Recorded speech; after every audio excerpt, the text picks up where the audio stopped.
ایک بزرگ تھے ساتھی فوت ہو گئے تو ان کا بیٹا پی آئی اے میں کیپٹن تھا، جہاز اڑاتا تھا. تو انہوں نے کہا بیٹا نماز پڑھ لیا کر. کہا ابا فرصت نہیں ملتی، بہت کام ہوتا ہے. کہا اچھا چلو نماز کے وقت ایک آدمی کو دعوت دے دیا کر، 5 نمازیں ہیں، 5 دفعہ دعوت دے دیا کر. وہ کہنے لگا میں دعوت دوں؟ خود تو میں پڑھتا نہیں، دوسرے کو کیسے دعوت دوں؟ کہا بیٹا ایک تو میری مان لے، نماز کا انکار کیا ہے تو یہ تو مان لے کہ چلو کسی کو کہہ دیا کر کہ بھائی نماز پڑھا کرو. کہا چلو یہ تو آسان ہے، میں کہہ دوں گا. تو اس نے اپنے ابا کی بات مان لی، ہر نماز پہ 1-2 کو کہہ دیتا بھائی نماز پڑھا کرو. اس کے والد فوج میں جرنیل تھے، یہ کیپٹن تھا، دونوں کی ملاقات نہیں ہوئی. 6 مہینے بعد باپ بیٹا کی ملاقات ہوئی تو دیکھا تو کپتان صاحب کی داڑھی بھی اور ماتھے پہ محراب بھی. انہوں نے کہا بیٹا یہ کیا ہوا؟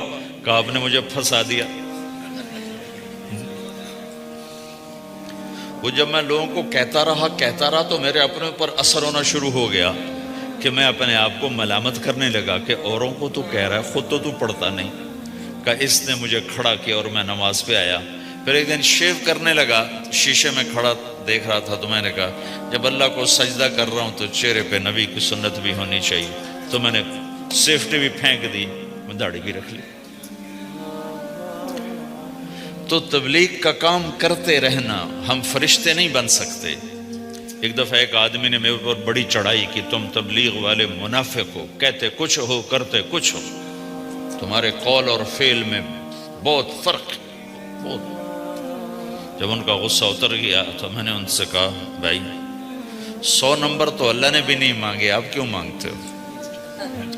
اللہ نے کہا ہے فمن ثقلت موازینہ، جس کی نیکیاں بڑھ جائیں گی گناہ تھوڑے ہوں گے تو پاس کر دوں گی. تو 100 نمبر تو اللہ نے بھی نہیں کہا کہ ایک گناہ تیرے کھاتے میں نہیں ہونا چاہیے. 100/100 نمبر لے گا تو جنت دوں گا، نہیں تو ریپٹ مار کے جہنم میں ڈالوں گا. تو 100 نمبر تو اللہ بھی نہیں مانگتا، اسے پتہ ہے میرا بندہ کمزور ہے، کبھی گناہ کرے گا کبھی نیکی کرے گا. تو وہ کہتا ہے جس کے پاس 51 نیکیاں ہوئیں اور 50 گناہ ہوئے تولوں گا تو 51 جھک جائیں گے نا، 50 معاف. مثال دے رہا ہوں. ہمارے علاقے میں ایک ذمہ دار تھے، وہ ذکر بھی بہت کرتے تھے، گالیاں بھی بہت دیتے.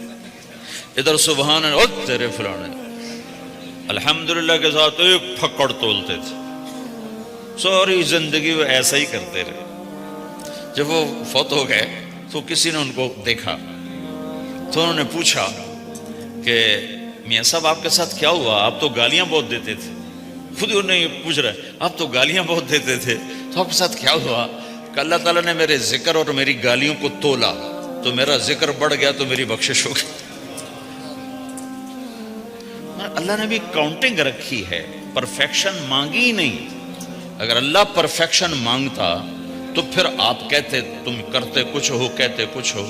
اگر میں کہتا صحیح ہوں تو ایک نیکی تو کر رہا ہوں، اور کرتا نہیں ہوں تو ایک گناہ کر رہا ہوں. کیا پتا میرا رب میرے کہنے کے طفیل میرے نہ کرنے کو معاف کر دے. بس ایک صورت میں ہے کام خطرناک کہ اگر میں اس کہنے سننے کو اپنی دنیا بنانے کا ذریعہ بنا لوں پھر خطرناک ہے. تأمرون الناس بالبر وتنسون انفسکم وانتم تتلون الکتاب، وہ یہ آیت ہے.